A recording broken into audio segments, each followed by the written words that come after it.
Right guys, welcome back to the YouTube. We've had a little break. The last video that you will have seen will have been a couple of days out from Sweden. We had a little bit of a disaster in Sweden. Well, we didn't get to Sweden. We got to Manchester Airport, had his flights cancelled, missed check-in for Sweden, so unfortunately we couldn't go. 2 weeks later, we went to the Amateur Olympia Italy in Milan. Amazing show, massive show, definitely a bit of a bucket list show doing the Amateur Olympia. Got first call out with the sort of top 8, got some good comparisons, but then ultimately they took the top 5 away. Then later when I got the scorecard, I came 6th there, which I'm not turning my nose up at 6th at the Amateur Olympia, but obviously I compete to win.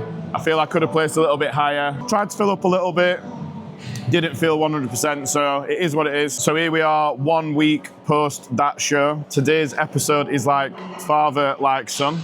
So I'm here training with my dad today, 65 years young. I started competing in 2010. My brother actually started competing in 2013, and my dad did his first show in 2019. Pretty much trained all his life, but me getting into bodybuilding and then my brother Carl getting into bodybuilding kind of spurred my dad on to do it.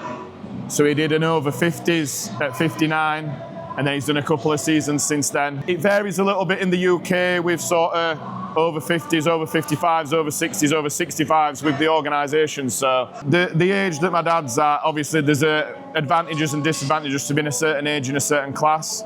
So we're just looking at getting him in the best one that fits at this moment in time. So he's in a little bit of a growing phase at the minute, probably looking towards doing another prep next year. So without further ado, we will get some pre's in, get warmed up, and we're going to hit some back and biceps for you. So, have you got anything to add? No, that's sums it up pretty well. I didn't think you would, but we'll see how the how the session progresses. But that's enough talking. Let's hit some back.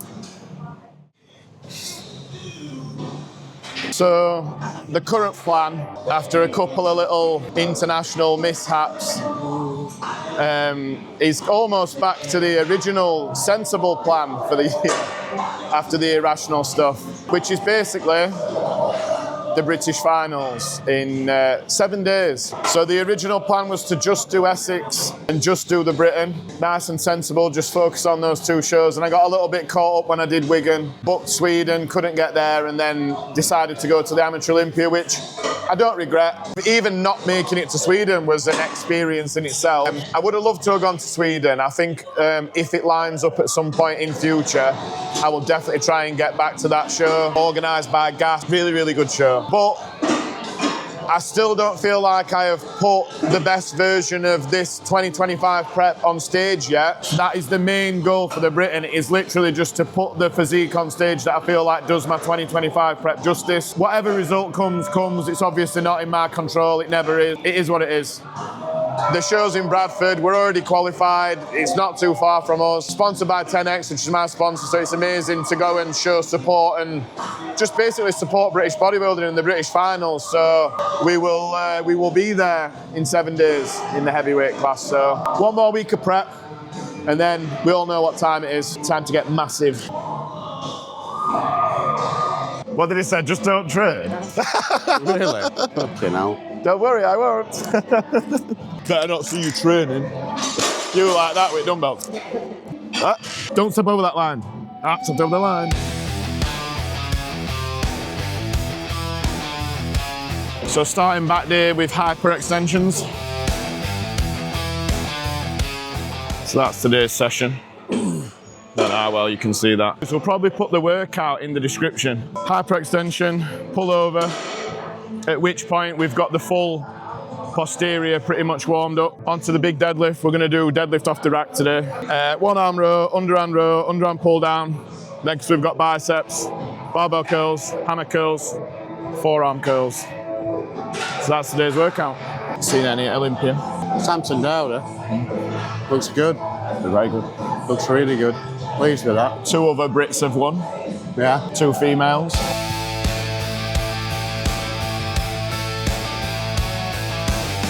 It's the beauty of us training together. We don't have to adjust anything. We don't have to adjust any equipment because we're both same size. Height. Obviously not size. You're getting carried away. Not like training with Carl, is it? No. Nice. Good. Oh, what, this? Usual pump, EAA, creatine, glutamine, and 10 grams of cyclodextrin.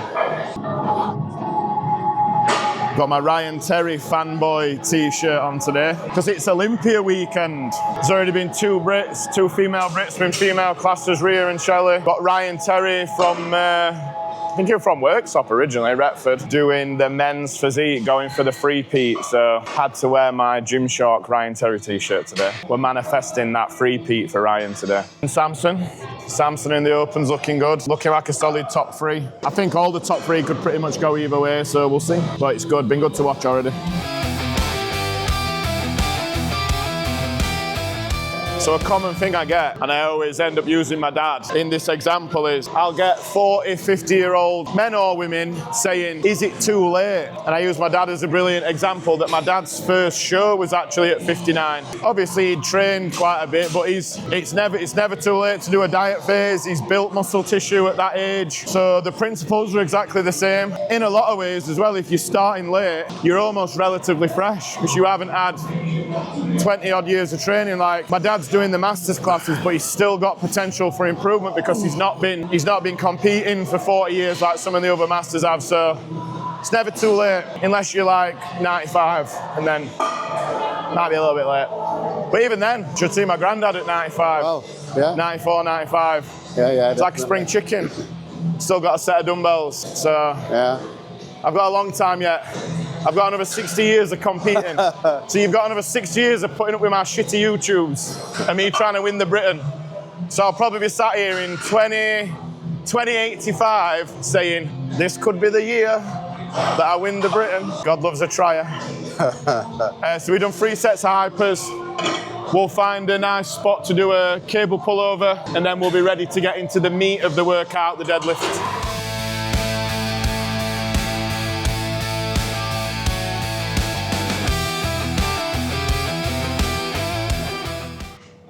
Is that someone not paying, or is that music?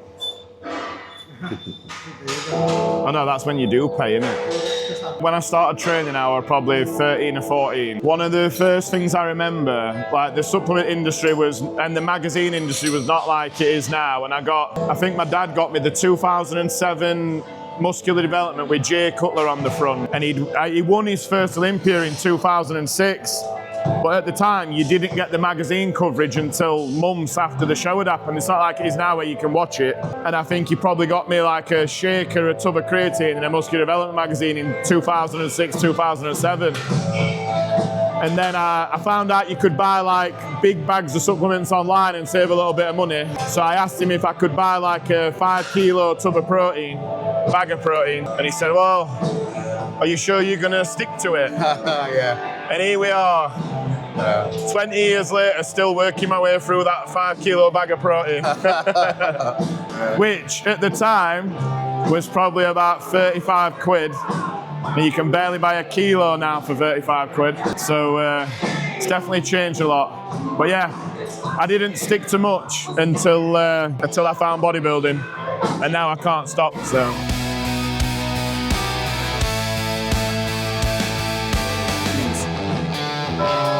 Squeeze, perfect. Easy peasy.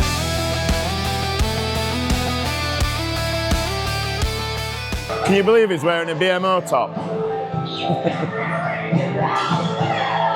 To be fair, I've actually just got the social media back for BMO, which is still technically Bare Muscle Official Limited, as opposed to specifically BMO Gymnasium, which was a separate entity and limited company. So I am technically still owner and operator of Bare Muscle Official, which is a separate company to that. I binned all my BMO stuff for no reason. But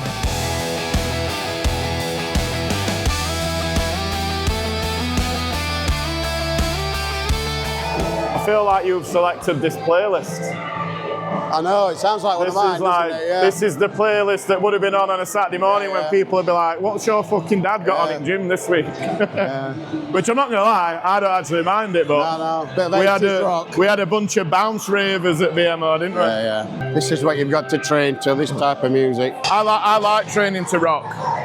Very often if I have my headphones on, I have rock, but when it comes to owning a gym, you can't please everyone with the music. And if you don't like it, take your headphones, like, easiest thing to do. Can't expect everyone else to listen to your shit. The pumper pants are off.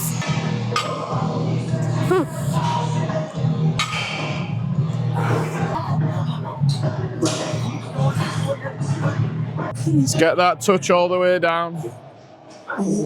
Little rest on the floor. So one of the things I think people do sometimes is they shy away from exercises like this because they either train with someone or they feel a certain type of pressure to do a certain amount of weight, and what they get is by trying to do too much weight too soon, they either hurt themselves or they don't like the movement and then they just don't do it altogether, which is not really an acceptable reasoning for not doing it. What you need to do is start as low as possible and gradually build up, working towards progressive overload like we do with everything else. Don't ruin an exercise trying to do 4 plates before you can do 1 plate, 2 plate, 2.5 plates. Your 4 main exercises are your squat, your bench, your deadlift and your shoulder press. You can ruin them by going too heavy, trying to force weight on them, saying that you've hurt yourself and that they're dangerous. They're not dangerous if you do them properly, and progressively move through the weight. Another body power. Yes, please.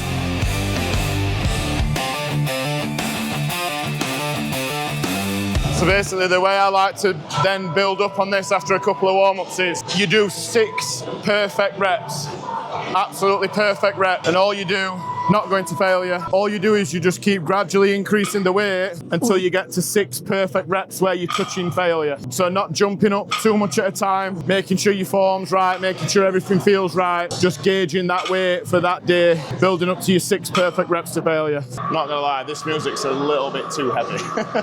Yeah. I can't imagine the general public approve of it this heavy. So same again. Nice, strong, strict, 6 perfect reps every time. Nice and controlled. Chest up, back straight. Control it down, get the touch. 1.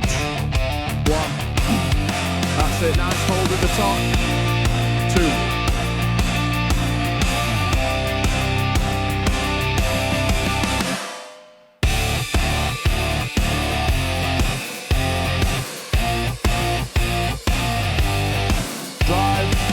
Squeeze 1. 2. What's your fondest memory of me? My fondest memory Yeah, of you? in my 33 years of life, what's your fondest memory of me? Yeah. There's so many. There's Well, so no, many to actually pick so from. many. I think one of them was scoring a goal for the football team from halfway line. We knew we got good legs then. What, at Millmore? No, it was just one of them Sunday morning games. Yeah, for Millmore Juniors. Or were it like Kimmy or something? You like Kimmy, yeah. Kimmy? Yeah. St Thomas, wasn't it? Yeah.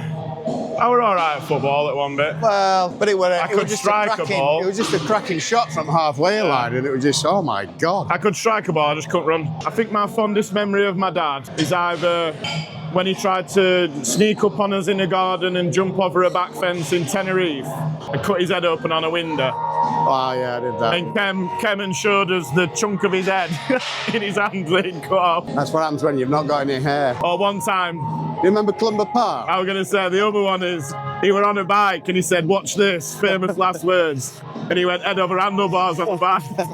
Just laid flat out while me and our Cole were like, Yeah. Is he all right? So I don't know why my 2 fondest memories of my dad have him hurting himself. But yeah, we've had some wicked times. I think probably the best one was that first competition. Yeah. I think when you got stripped off just before, I suddenly thought, oh my God. Yeah. What's this? And then when you won. Crazy time, because it wasn't mainstream then. No. You got a little tub of pro tan, and my dad spent 3 days doing coats of tan with a little spatula. Yeah. And obviously, my dad had seen Arnold and stuff, but bodybuilding wasn't what it is now, where kind of everyone knows it. So we went to the Northeast because there were a few people that competed at the gym, and 2010, first show under 18. Yeah. That were it. They were just in it then. In it to the death. It's a funny thing when when you see somebody who's actually built and not a photograph, because photographs are just they're 2D. But when you actually stand next to somebody and you see what development they've got. Pictures never do it justice, do they? No, not at all. For example, on video, this is going to look like it's only 4 plates, but really it's like 8. Yeah. Altogether. Yeah. They're then double weight plates, aren't they? Yeah, the 40s. Come on then, solid set, top 6.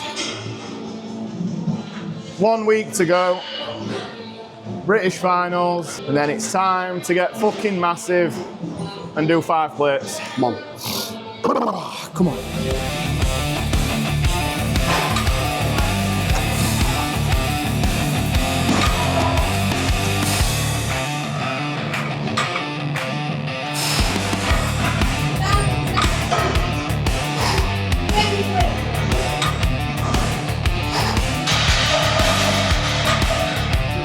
Good.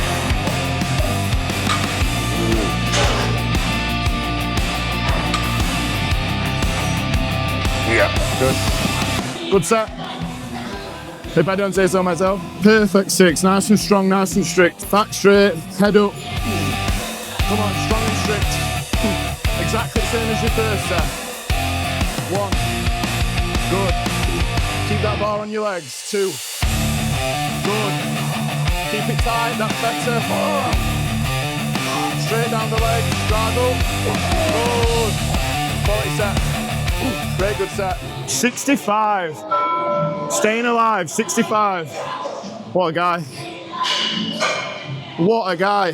See, how am I supposed to quit? How am I supposed to quit when he looks like that at 65? Oh, we're not done yet. We're not done yet. The hard sets start now. Grinding out. We've been doing powerlifter sets. We're doing lazy powerlifter sets. This is a fucking bodybuilder set now.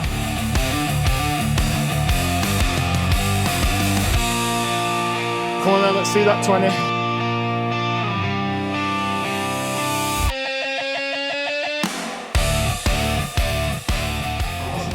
Quality, good set. Good fucking set.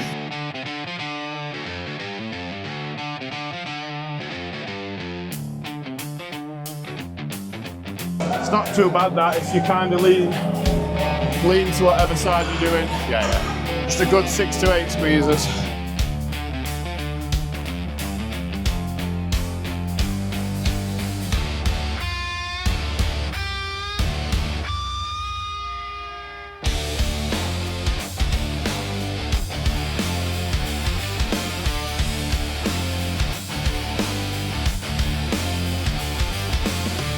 It's not my favourite machine in the world. It's funny, isn't it? Because it gets heavier at the end, doesn't it? It's well, you can adjust the strength curve on it, but that should be sat straight in middle. Yeah.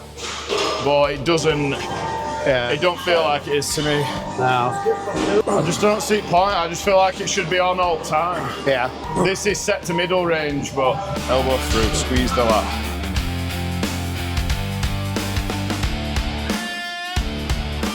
Still just love the hammer strength plate loaded. The hand position, the only thing I would say about that hammer is I had to drop it a peg back, which is an option, but the movement and the strength curve of that hammer to me is just the best. Yeah. I've started quite liking that one, the underhand hammer. Yeah. I've been doing that as a double underhand after this, so I'll show you that one in a sec, but yeah, Hammer Strength Life Fitness, I love it. That's why I've been at Foundry. Foundry's got all Hammer Strength Life Fitness. Every time I go on a bit of that kit, I'm just like, right, good. No offense, Prime.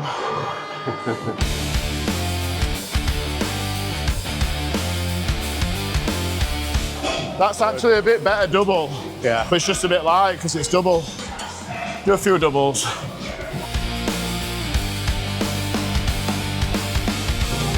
I like that.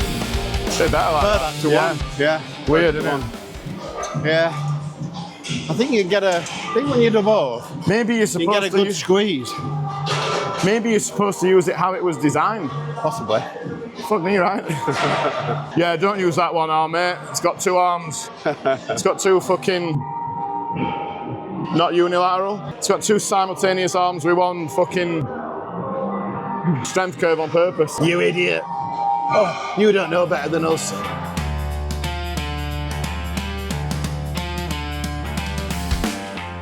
Squeeze, chest up, head up, arch the back. Elbows through, elbows low. Get them elbows down, there we go. Good.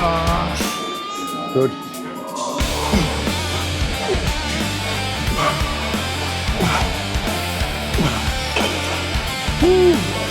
One more, a little bit looser reps. Yeah. Last one. Good. Come on, chest up. Get that chest up, back straight. Good.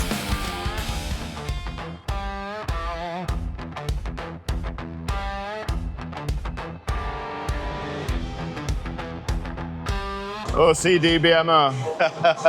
I used to get mad about weights being in wrong place.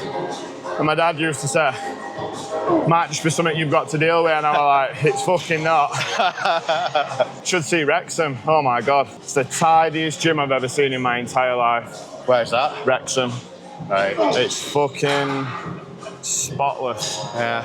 But it's got everything to cater for it. Like I had at BMO, like everything is where it is for a reason. Yeah. Because it just breeds tidiness, because it's almost more convenient to tidy it than it is to not tidy it. Like, unfortunately in here, it's almost inconvenient to keep it tidy. It's like it just breeds more mess. It's tough. It's a tough concept to deal with a gym, but there's certain measures you can put in place that limit it. I think one of the other things as well is that if you've got enough discs for each machine, you don't have to move. You don't need to carry them from one area to another, which is what happens here. Yeah. And I mean, I know in a bigger gym it's more difficult because you've got to have more discs, but if you've got a machine, you need discs to go with, don't you?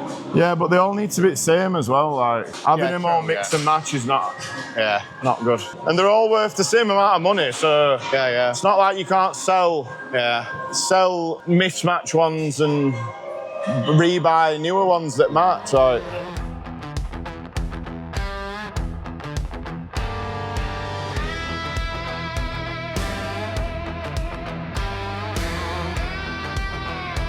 Good. Come on, reps. Last one.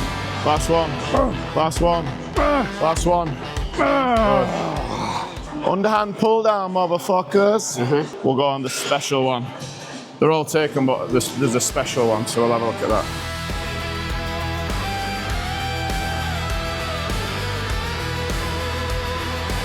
%10 more lat growth when you use unilateral handles, apparently. Oh, he looks good. He looks good.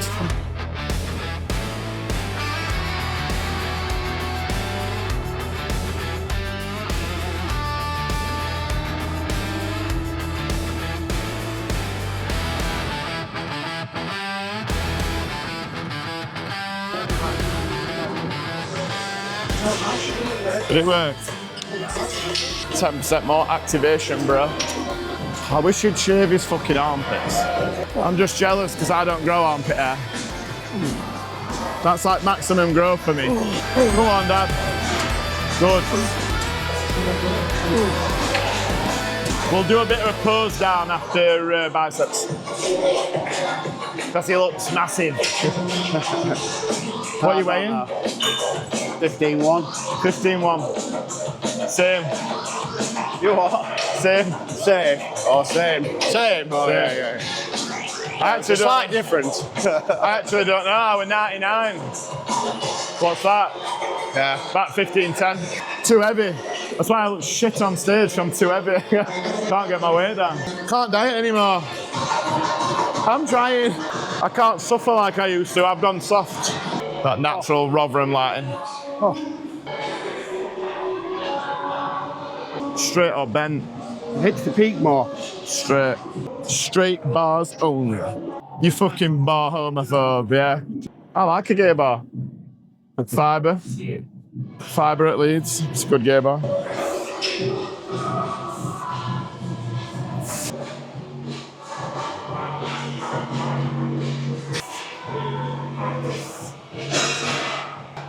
Hiya. So you're going to pay me for coaching, and then I'm going to organise the show, and you're all going to do my show as well. And buy my supplements and my clothes, yeah. Clever little bastard. No, he smashed it. Rate good kid though. Rate good kid. Fucking stupid barbell area.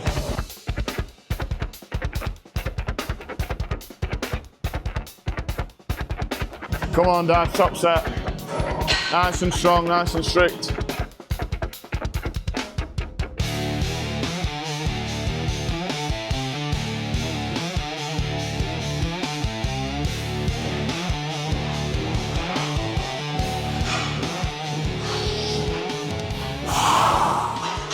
Biceps.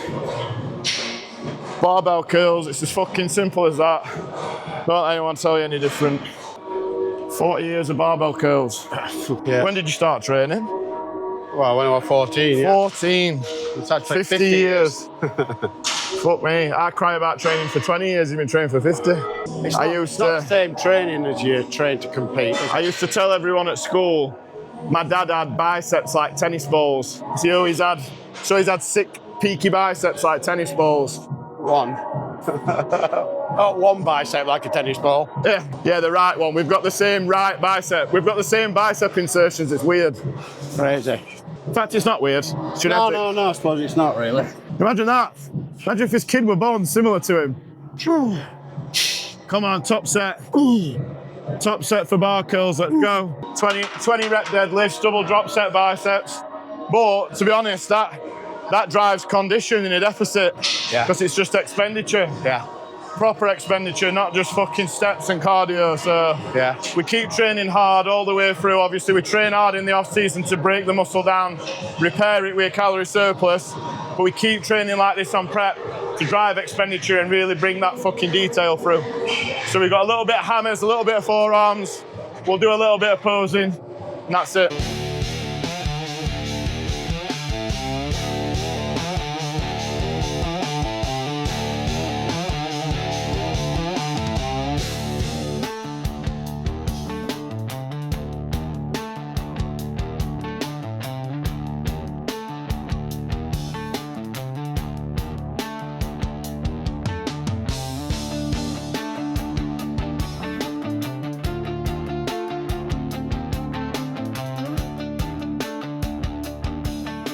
Bearing in mind, this is not very fair because I'm 7 days out and he's like peak off season. But it still looks sick.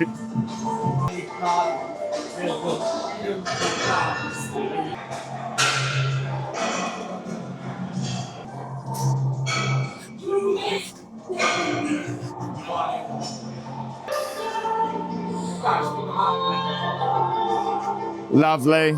So 7 days out from the Britain. What did we decide for you? The end of next year? Yeah. The end of 2026.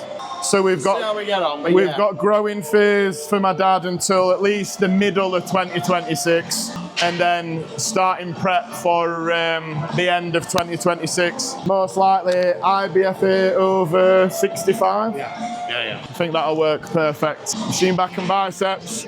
Me 7 days out at 33 and my dad a year out at 65. Love training with my dad. Trained together all the way through 2019. Actually at this gym when it were Iron Athlete Gym. Yeah, we did. Prior to Ultraflex. My dad used to work a lot for me at BMO, and it's like the gym provides us a good opportunity to spend time together that you probably don't always get. So it's really nice from that point of view. Because obviously we should all spend more time together. So something like this that allows you to do that and get something like training done at the same time is absolutely perfect. So yeah, I would definitely recommend that to anyone. It's a good way of getting a good chat in. Obviously on something like this we don't talk about things that we kind of sometimes talk about, but there you go. Yeah. Yeah, you need a proper catch up over some food as well. But yeah, I've also I've got my post-workout in car as well, so I just want to show you my post-workout dead quick. This episode will be out, the Britain will have already taken place. We are going to film the Britain, and then the episode after that is going to be a UK gym tour episode that's going to be at Bodytech Fitness Wrexham. So that's the next 3 episodes that we've got planned. Back and biceps today, the British finals on Saturday, and then UK gym tour Wrexham. So 3 episodes coming up, guys. As always, thanks for watching. Please like, share, comment, subscribe. And as always, my dad is bigger than your dad.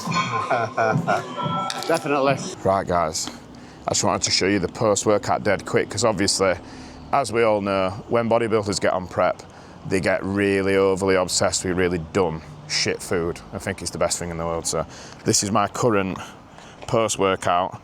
I swapped from the whey and oat drink because it wasn't quite hitting the hunger spot.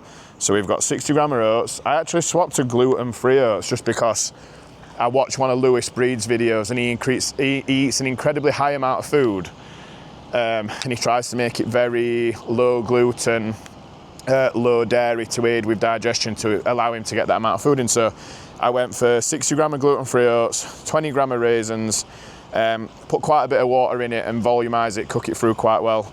And then I top it with a sprinkling of cinnamon, a sprinkling of sea salt, and 10 grams of honey, and it's got 2 scoops of whey isolate in there as well. So you've got about 50 grams of protein, 50 grams of carbs, very low fat, and it just tastes amazing at this point in prep.